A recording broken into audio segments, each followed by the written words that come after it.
দিন আন্টি, আপনার বিছানার চাদর চেঞ্জ করে দিলাম। তুমি আমার জন্য এত কষ্ট কেন করো মা? সব কেন উত্তর হয় না আন্টি। কি ব্যাপার? কি হয়েছে এখানে? না কিছু না, কি ব্যাপার? পেটে এখানে কেন? আমি নিয়ে এসেছি বাসা থেকে। মিস মাহি, আপনি কেন বাইরের জিনিস এনেছেন তার লিখিত আকারে আজকে দুপুরের মধ্যে আমার কাছে জমা দিবেন, এবং তার আগ পর্যন্ত ইউ আর সাসপেন্ডেড।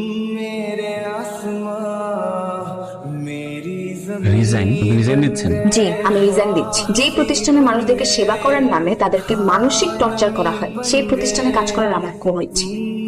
আপনি যে কাউকে জিজ্ঞাসা করতে পারেন, কোনো প্রকার অবহেলা বা অযত্ন আমি করি না। আপনি দিনের পর দিন রেহানা ম্যামের সাথে কিরকম খারাপ আচরণ করেন। রেহানা বেগম আমার মা। আপনার কথাটা ঠিক বুঝতে পারলাম না। মিসেস রেহানা বেগম আমার জন্মদাতা মা।